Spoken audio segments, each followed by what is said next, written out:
Impacto, más allá de la noticia. Se anunciaba este colegiado a la sala del número 1 del sexto piso, la sede central de la Corte Superior de Justicia del sitio valía 4 horas con los chipotes que lleva adelante la audiencia de la causa en el cuaderno número 85.1460. Se pone en los las partes del colegiado tanto formado por el doctor Carlos Fayet Espinosa, quien preside, el doctor José Manso Villarreal, quien integra, y como director de debates, que es su universidad Trentino Cruz. Asimismo, la presente audiencia se encuentra registrada en el sistema de video, para lo cual se solicita a las partes concurrentes que se acrediten, comenzando por el señor representante del Ministerio Público. Director de debate, señor presidente, señores jueces superiores, a la defensa y a los presentes, buenos días.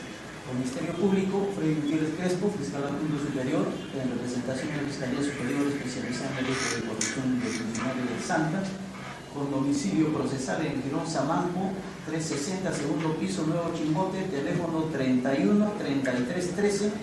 Registro caso 2992, con domicilio procesal en Girón Enrique Palacio 548, oficina 203, con casilla electrónica 85333, abogado sentenciado Juan Raúl León Flores.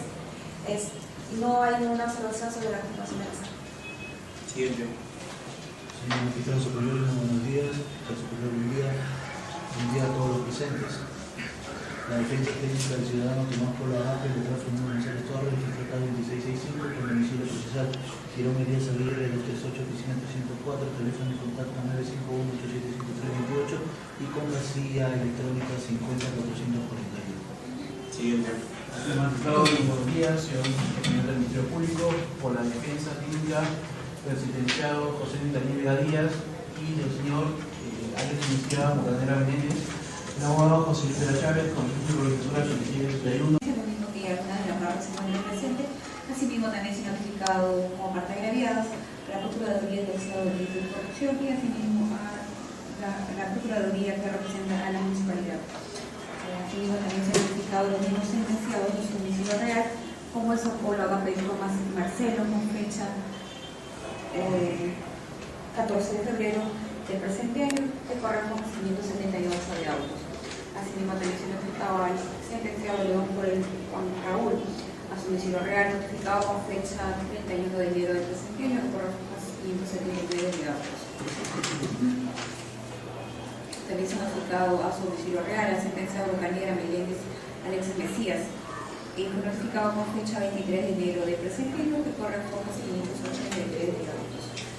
También fue notificado el sentenciado Vega Díaz José Neptalí, domicilio real, con fecha 9 de febrero del presente año, que corre con 584 de autos. Y por último también fue notificado el otro domicilio real, la Bocanera Meléndez Alex Mesías, sentenciado y fue notificado con fecha 9 de febrero del presente año, que corre con 585 de autos. Estando debidamente notificado las partes del mandato que corre operación 2086-2014-60 interpuesto por los servicios procesales por representante del Ministerio Público, interpone contra la resolución número 16 de fecha 27 de octubre del presente año, en el extremo que absuelve de la acusación fiscal a Alex Mesías Bocanegra Meléndez por el delito de corrupción agravio del Estado.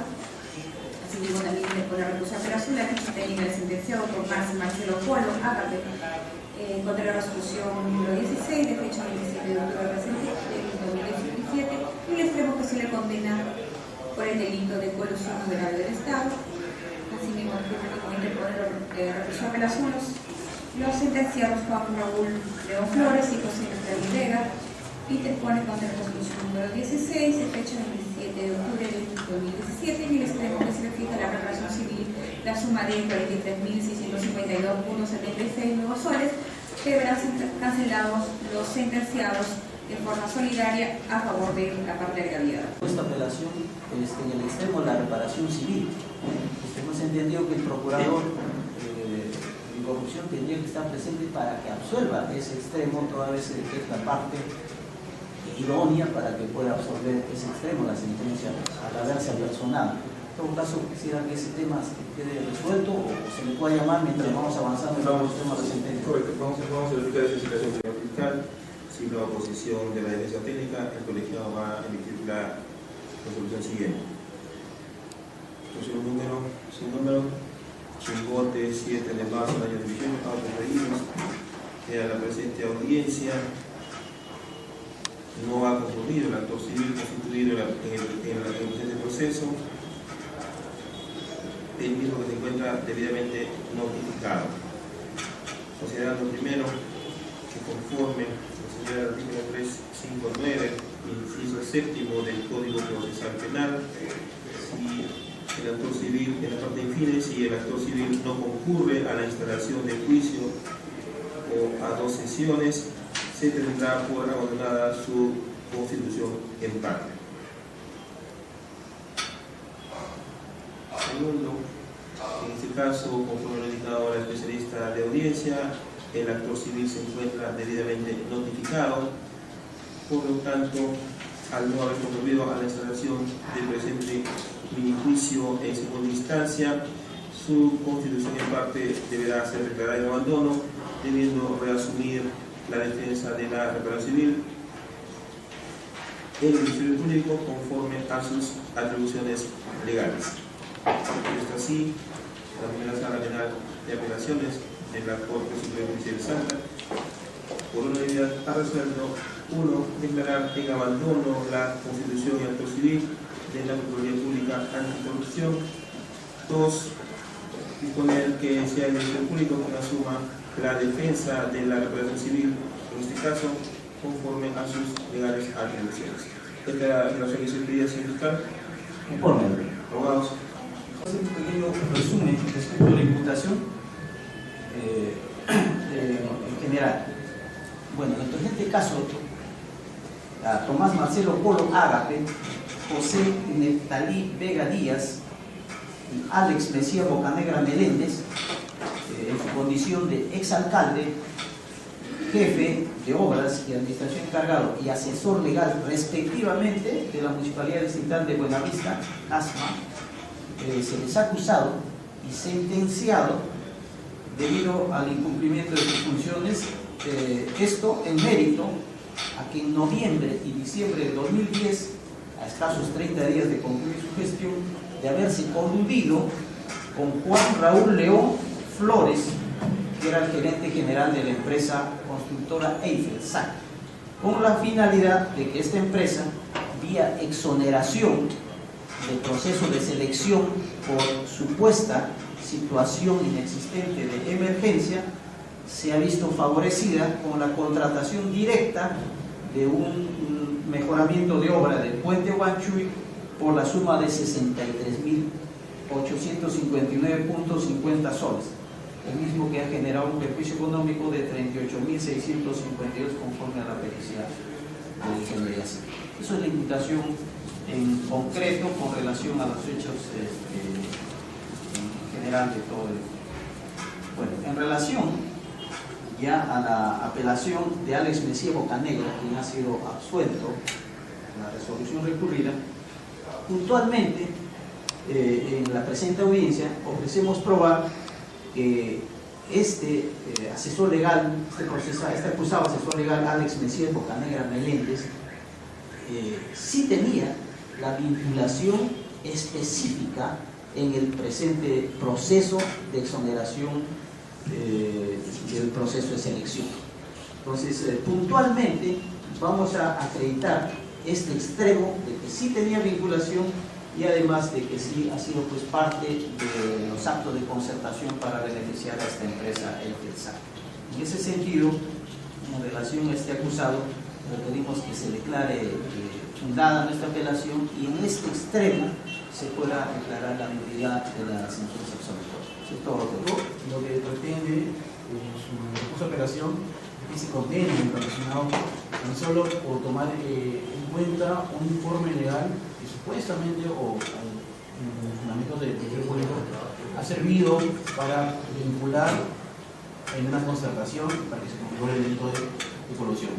Existe un total desconocimiento total de las normas de contratación del Estado, pues para que se dé servicio de mantenimiento existen tantos actos preparatorios como actos ejecutivos. Doctor, se le ha dado intervención para su alegato de apertura, no para cuestionarlo el alegato de apertura del señor fiscal. ¿Cuál es su alegato de apertura? Su pretensión impugnatoria. Claro, bueno, concreto y preciso, ya luego lo desarrollan los alegatos de clausura. Señor magistrado, lo que se pretende en esa instancia es confirmar la resolución número 16 que contiene la sentencia absolutoria del sindicato Senado, en el sentido de que no se ha logrado el Ministerio Público configurar su participación dentro de este delito por el que se acusa. Pasamos ya a los alegatos de clausura. Señor fiscal, ¿qué tiempo solicita para los alegatos de clausura? 10 minutos. Se le consigue tiempo solicitado para la clausura de este. Gracias, doctor. Bueno, conforme se ha ofrecido en el alegato de apertura, en el análisis de los medios de prueba que han sido debatidos en juicio oral, consideramos que se encuentra pues acreditado esta vinculación y lo que ha ocurrido es una errónea valoración de parte del juez que no ha tenido en cuenta una disposición literal y expresa de la norma. Como acabo de señalar, en la resolución, en forma bastante puntual, el juez ha señalado que no podía sentenciarse a este asesor legal debido a que no tenía la especial vinculación funcional. Eso en concreto es el fundamento por el cual señala que no era posible toda vez de que no ocurría un elemento objetivo del tipo penal. Exige el nexo funcional. Bueno, esto no es exacto, esta precisión efectuada por el juez, toda vez de que tenemos la ley de contrataciones y el artículo 128 y 133 exactamente del reglamento de la ley de contrataciones del Estado, decreto supremo número 188 del 2008, que era la ley y el reglamento vigente a la fecha de los hechos. Entonces, en esta norma claramente señala de que el informe técnico legal es una herramienta procesal obligatoria previa a los procesos de examinación. Como he señalado, en este caso lo que se ha efectuado es declarar la emergencia, la situación de emergencia, y como consecuencia se exoneró del proceso de selección. Conforme dice el artículo 123 y 133, tiene que necesariamente el asesor legal emitir un informe legal. De lo contrario, es imposible la declaratoria de situación de emergencia, y esto es una disposición expresa de la ley de contrataciones del Estado. En consecuencia, esta disposición genera el nexo funcional específico en este caso concreto, de que tenía pues la función específica de emitir ese dictamen. Consiguientemente, al emitir su informe legal 26 de 2010, opinando y recomendando que se declare la situación de emergencia, tenemos pues que sí actuó dentro del cumplimiento de sus funciones y por tanto acreditado el nexo funcional específico de parte del asesor legal. Bueno, de igual forma, en todo caso habría que acreditar cuáles son los elementos con los cuales se puede llegar a la conclusión de que existe una concertación con la empresa o con los empresarios y los demás funcionarios.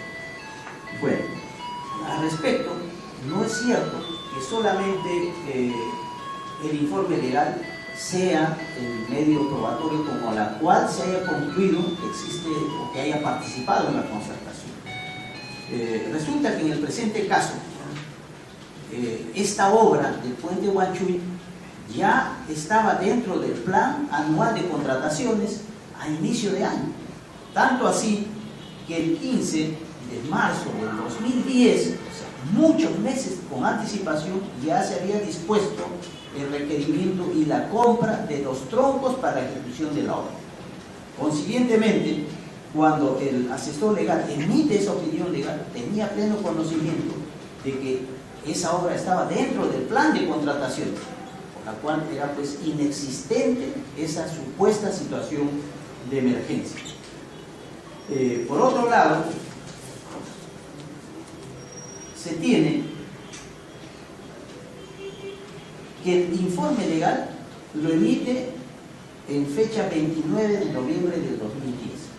Se supone que para emitir el marco legal de esta situación de emergencia tenía que contar previamente con el informe técnico, porque el informe técnico precisamente determina la causal de emergencia, si realmente era una situación catastrófica o de peligro.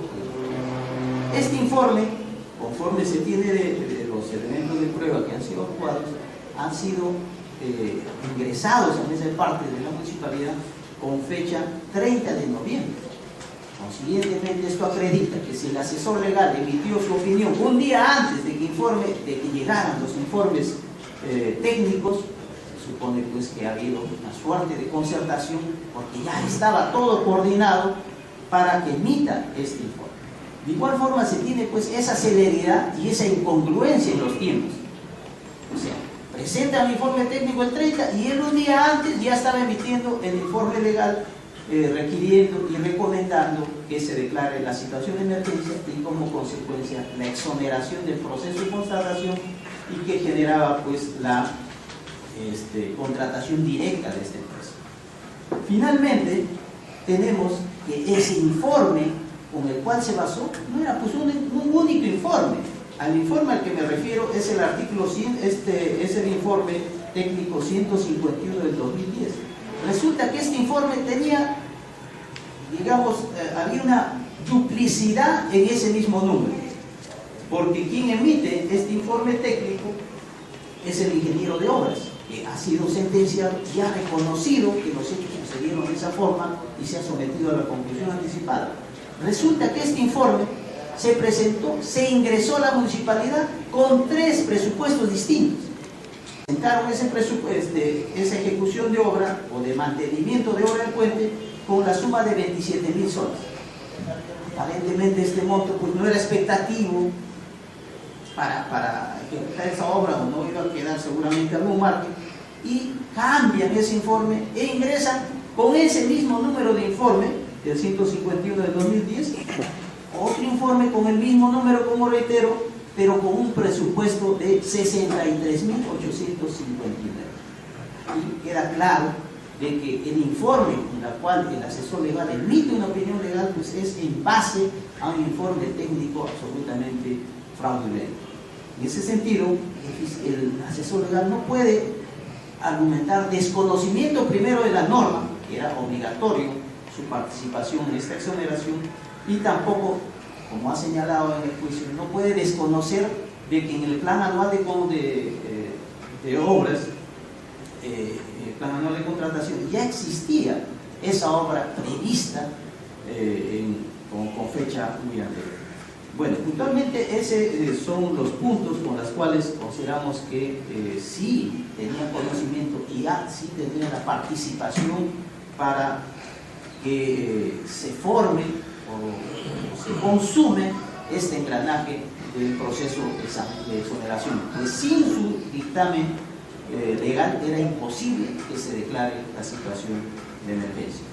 En tal sentido, considerando que ha habido una errónea valoración de parte del juez, consideramos que debe declararse la nulidad de la sentencia en este extremo absolutorio de este acusado. Eso es todo, gracias.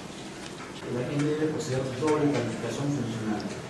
Por un lado, se trata de un funcionario o servidor público y por otro es un designado por el contenido arreglado de su cargo o por encargo que está la facultad de negociar. Es decir, de formar comités, de negociar a favor del Estado, de formar comités de contrataciones, lo cual en el presente caso no se está dando, pues mi patrocinado solo emitir un informe legal opinando respecto de un proceso que señala la norma de contrataciones. Su informe no ha sido determinante ni vinculante para que puedan más adelante los señores, tanto los sentenciados como el contratista, se hayan coludido, se hayan concertado. Ahora bien, señor magistrado, la responsabilidad del ordenador del magistrado general Menéndez no se encuadra dentro de esta doble cualificación funcional que señala la doctrina en este tipo de delitos. Pues si bien es cierto que ejercía función pública, esta la hacía bajo un contrato de locación de servicios y solo emitía opiniones respecto a cuestionamientos administrativos en base o dentro de la esfera del derecho administrativo, ¿no?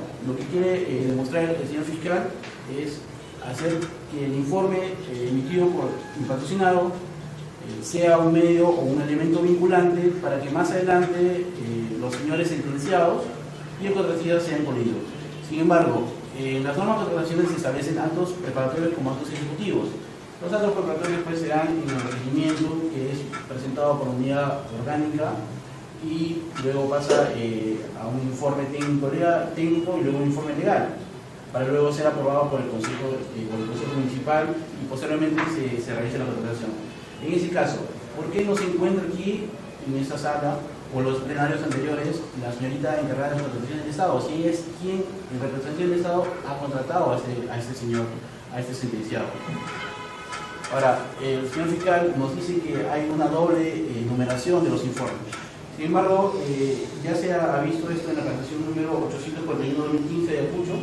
Él nos señala que los defectos administrativos que pueden ser subsanados vía regularización administrativa carecen por sí solos de relevancia para el derecho penal. Ello porque si la norma administrativa posibilita la regulación de una contratación, el cual a su vez es materia de análisis de la Contraloría General de la República. Entonces se trata de defectos que son pasibles de ser subsanados. De otro lado, llama mucho la atención que en los plenarios, en primera instancia, no se hayan llamado a la persona encargada de la contratación para que declare o señale si es que ha recibido una orden por parte de algún superior, por parte del alcalde o del consejo, quizás de algún regidor, para que pueda contratar a ese señor.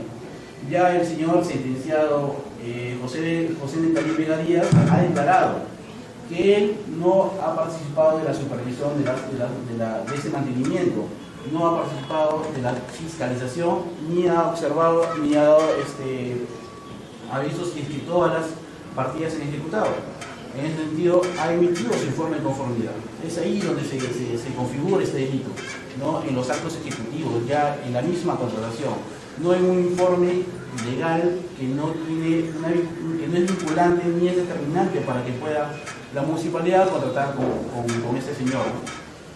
Finalmente, señor magistrado, solicito que se desestime la apelación presentada por el señor fiscal y se confirme la resolución número 16 que contiene la sentencia condenatoria contra mi defendido, en la cual se le impuso la pena de 4 años y 6 meses de pena privativa de libertad efectiva y se deje sin efecto la orden de captura en su contra, disponiéndose un nuevo juicio. Asimismo, como pretensión accesoria alternativa, solicito se revoque la pena efectiva con una pena de carácter suspendida y se deje sin efecto la orden de captura. Teniendo en cuenta una incorrecta valoración de los medios de pruebas en el desarrollo que se ha llevado en todos los plenarios, teniendo en cuenta de que este juicio fue quebrado y por otro magistrado fue declarado nulidad de ese quiebre y la continuación del mismo, en la cual ya en mi desarrollo de mi organización les podría ser dado todos los alcances del desarrollo de este proceso. En la presente audiencia en relación al exalcalde Tomás Marcelo Cobo, ofrecemos probar que bueno, no existe ninguna causal para que pueda ser revocado y se declare la nulidad y todo el proceso se ha llevado a cabo, se va a acreditar que se ha llevado a cabo respetando todo el procedimiento y conforme se encuentra en parte de su escrito de apelación, vamos a probar que también tenía el nexo funcional específico y está acreditado la concertación en el presente proceso. Consiguientemente, solicitamos que sea declarada infundada la apelación y se confirme la sentencia condenatoria. Teniendo en cuenta la pretensión principal sobre la nulidad de la sentencia, es que se revoque la pena efectiva de carácter suspendida. Es decir, el magistrado al momento de sentenciar se ha limitado a transcribir los hechos, los alegatos de apertura y todo durante todo su desarrollo, ¿no? Pero realmente la apelación se basa en la nulidad debido a que está atentando contra el artículo 139, inciso 3 de los principios de la Administración de Justicia con respecto al instituto del debido proceso.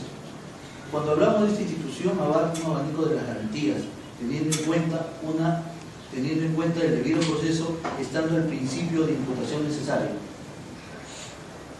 Teniendo en cuenta, en el caso que es materia de apelación, se debe tener en cuenta que el Ministerio Público en su posesión fiscal, en el punto 8, fijó en el artículo 384, bajo la vigencia de la ley 26713, la norma vigente en ese momento.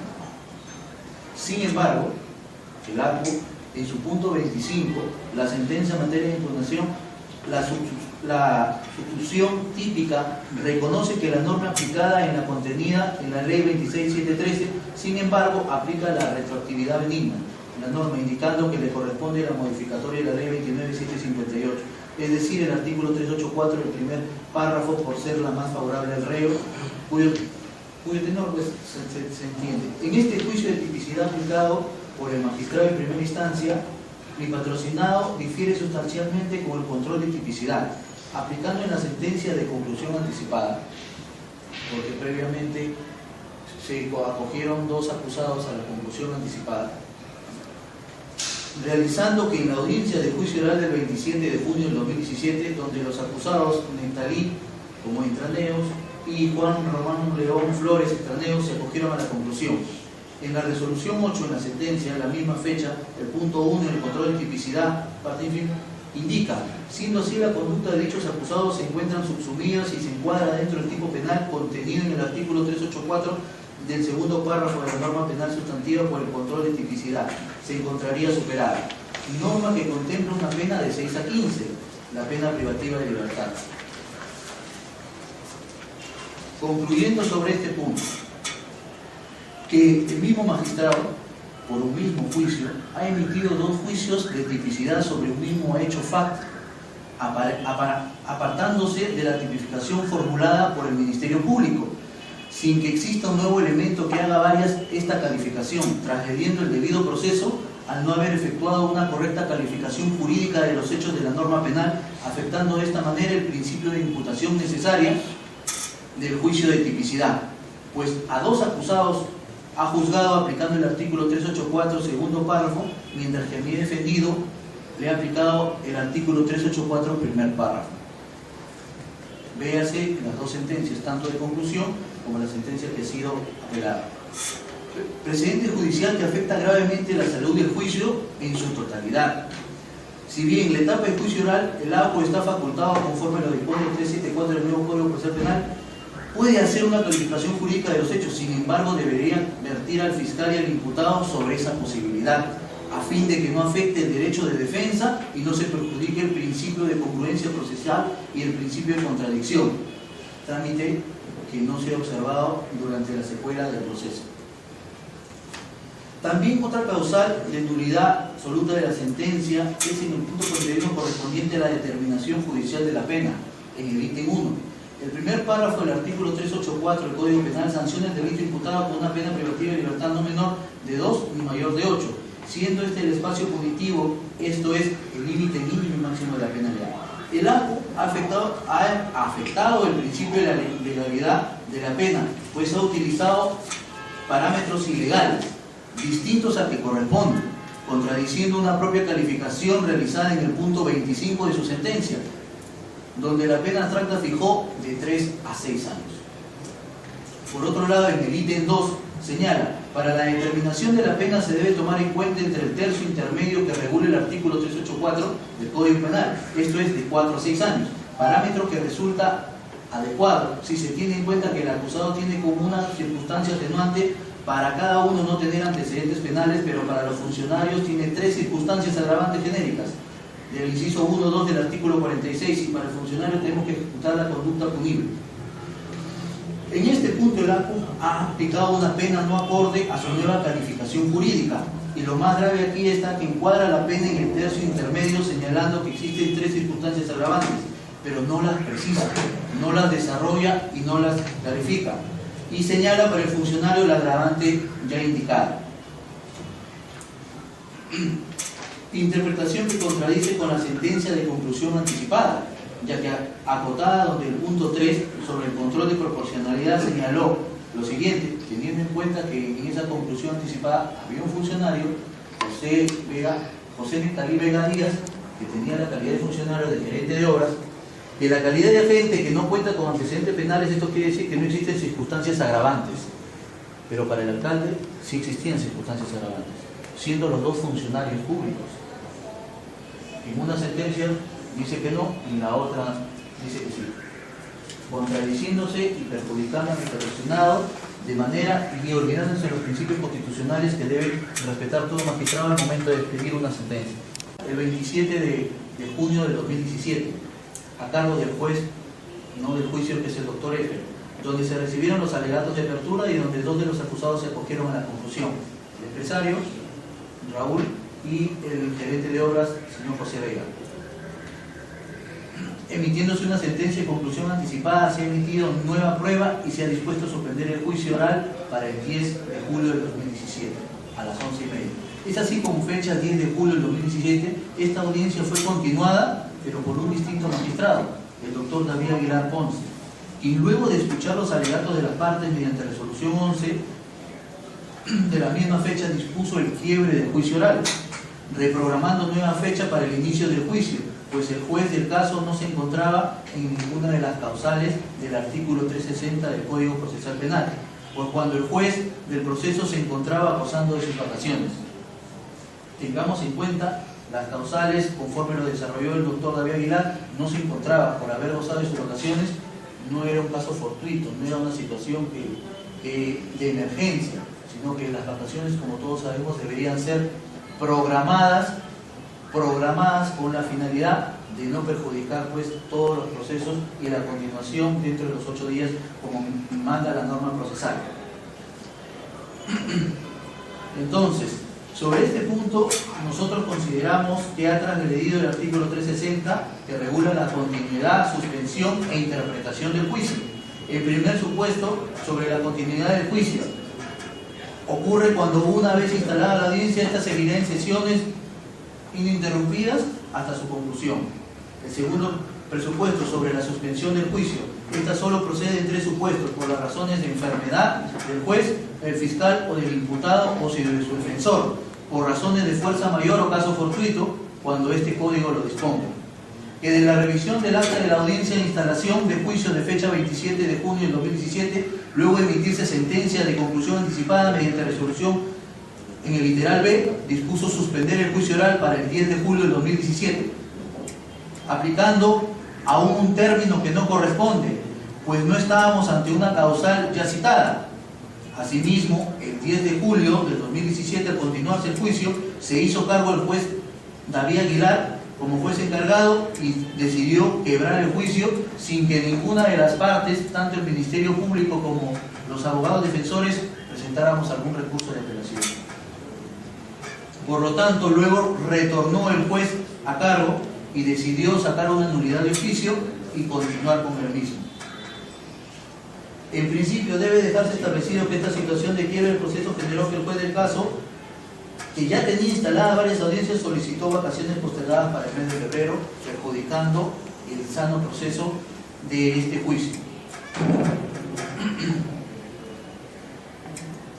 Independientemente a lo descrito, se solicita que se declare la nulidad de la sentencia y se disponga nuevo juicio, asimismo se deje sin efecto las órdenes de captura.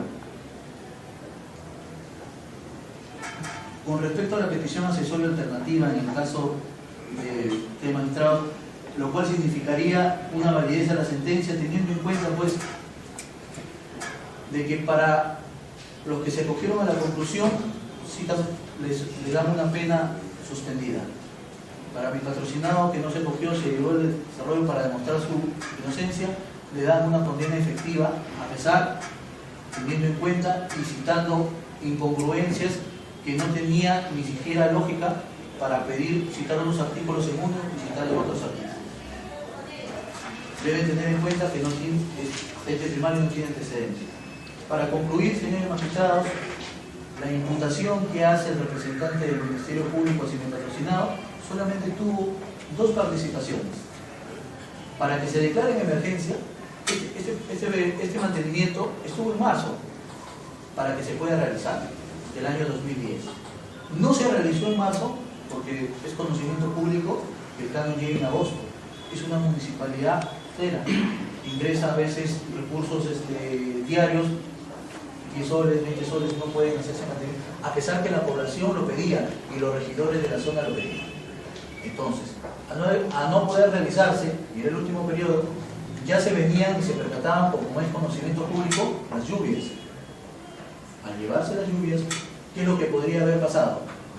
un colapso y no haber comunicación en eso.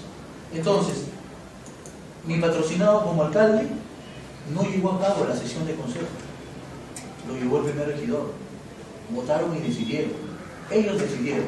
Hubo un informe técnico que lo redactó Defensa Civil. Hubo una opinión legal, señora de Bocanera, y lo que decidieron fueron los regidores. ¿Quién eligió la empresa? El área usuaria logística. Si fue el área logística, durante el plenario no ha sido citada, ni siquiera ofrecido para indicar qué características tuvo la empresa para poder ser elegida con la buena pro y ejecutar ese mantenimiento. En ningún plenario. Segundo, nos hablan de errores administrativos.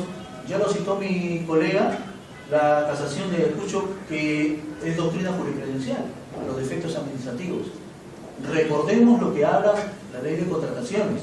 Habla bien claro. No necesariamente tiene que estar en desastre para poder estar en emergencia.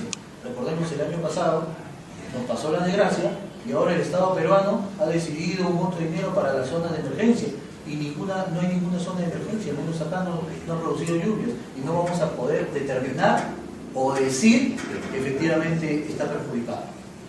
Como otro punto, tengamos en cuenta la casación que habla sobre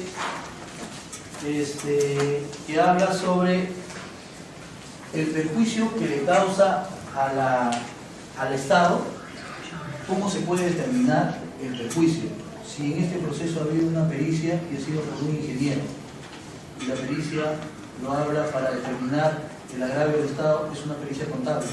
En su metodología se le cuestionó y se le expresó, que me dice, no, pero el valor de tanto, no, pero en su estudio no hay un estudio de mercado, no hay una cotización que haya podido realizar.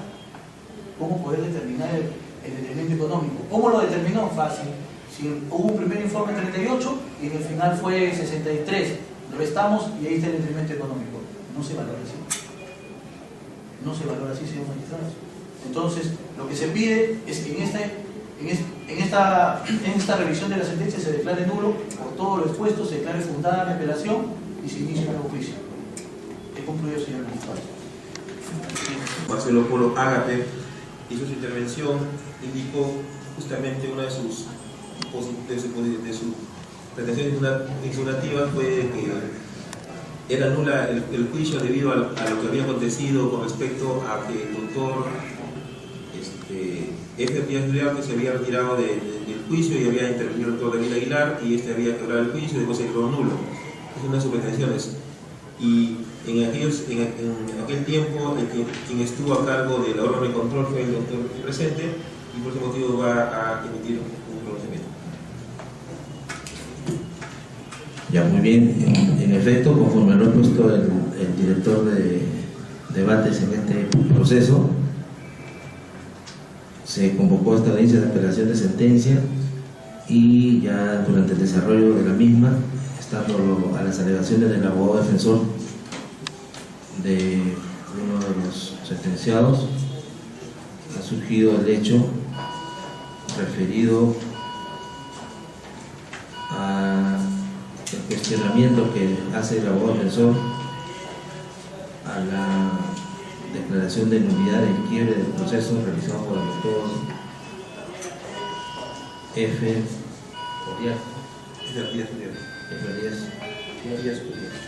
Díaz Uriarte,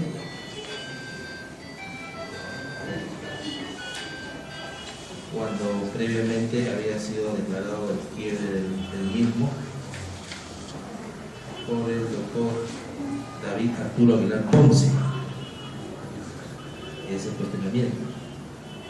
Y en efecto, sobre ese hecho, el suscrito, cuando ocupó desempeñar el cargo de responsable de la unidad de quejas, investigaciones y visitas de la Secretaría de Usuario Judicial de la Reina de Santa, en esta ordena dispuse a través de la resolución número 1 del 12 de julio del año 2017 abrir procedimiento administrativo disciplinario al referido magistrado David Arturo Aguilar Ponce. En su ocasión, como juez encargado del segundo juzgado, proceso inmediato abierto por el abogado tiempo organizado por motivo de licencia de cargo por presuntamente haber faltado su deberes de atender diligentemente el juzgado a su cargo, así como impartir justicia con razonabilidad respecto al debido proceso, por no motivar las acciones judiciales y por la falta de grave de causar de perjuicio al desarrollo de la diligencia del proceso, mostrando injustificadamente la realización de los actos controversiales. Esto es que para el abogado defensor, de acuerdo a sus alegaciones, él refiere que el quiebre del proceso tendría visos de legalidad y que no debió continuar el proceso, en lo que refirió a una de las alegaciones, y sin embargo al parecer suscrito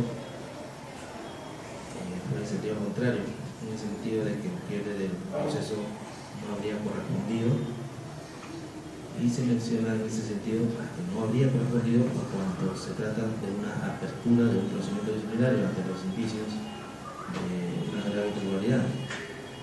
Esto no trata de una resolución de sanción, sino de apertura del procedimiento disciplinario. Sin embargo, ya el suscrito en esta resolución ya había adelantado criterio sobre una de las alegaciones del abogado defensor aquí presente, en sentido contrario a lo sostenido por su persona. En ese sentido, y a fin de que no se dude la imparcialidad del suscrito, considero que me debo inhibir y en efecto me inhibo de intervenir en el presente proceso, y a fin de que se convoque al juez llamado por ley para que conforme el nuevo colegiado y se lleve a cabo esta audiencia sin ninguna razón subjetiva o objetiva que permita dudar de la imparcialidad. En el caso concreto, el suscrito fue superior. Por el señor juez superior presidente de este colegiado, de conformidad con el artículo 57, inciso primero del Código Procesal Penal, se convocará a otro magistrado superior a efecto de que conforme la sala y se resuelva la indivisión planteada. Vamos a hacer las coordinaciones respectivas a efectos de que se conforme el colegiado con el tercer llamado por ley. Siendo las 10:04, vamos a hacer un breve receso y continuamos posteriormente la audiencia. Por escrito esta indivisión planteada por despacho, la indivisión planteada por el señor presidente de este colegiado, y se convocará oportunamente a la audiencia respectiva dentro de los plazos legales. ¿El fiscal? Bueno, es un tema que no comparto, pero sin embargo voy a respetar la decisión que están tomando. Abogados. De igual manera, señor Claudio, continuar con la un tema que los escritos de operación, los escritos de operación estaban los fundamentos de mi apelación y el pedido de nulidad. Debería haber de repente prevenido esa situación, no afectar pues la continuación del juicio y se dilate la resolución, que se resuelva mi pedido. Pero es decisión de... Pero señor abogado, lo que es que esta audiencia está programada con mucha anticipación y el señor... Sobre el particular, señor abogado defensor, yo he asumido este cargo. Yo he venido laborando en la sala laboral transitoria como de conocimiento público, y ante la renuncia de la doctora Linda Manini Chan he sido convocado para ocupar el cargo de presidente de esta sala penal de apelaciones, y en consecuencia no he tenido acceso a los recursos de apelación. He venido a la convocatoria de esta audiencia, y del debate contradictorio, del debate recursal, surge ese hecho, y es mi obligación, ¿no?, de conformar con el artículo 53 del Código Objetivo, inhibirme. Ya el colegiado tendrá bien resolver lo que corresponda. Si acepta la inhibición, convocarán a otro juez superior. Si no la acepta, seguiré participando. Esas son las reglas del juego, ¿ya? Entonces, siendo las 10:06, se tiene por concluida la audiencia y se autoriza el cierre de la biblioteca. Pero no se va a emitir una resolución suspendiendo en medio de una resolución, tendría que ser en todo caso. No, porque la pasada inhibición está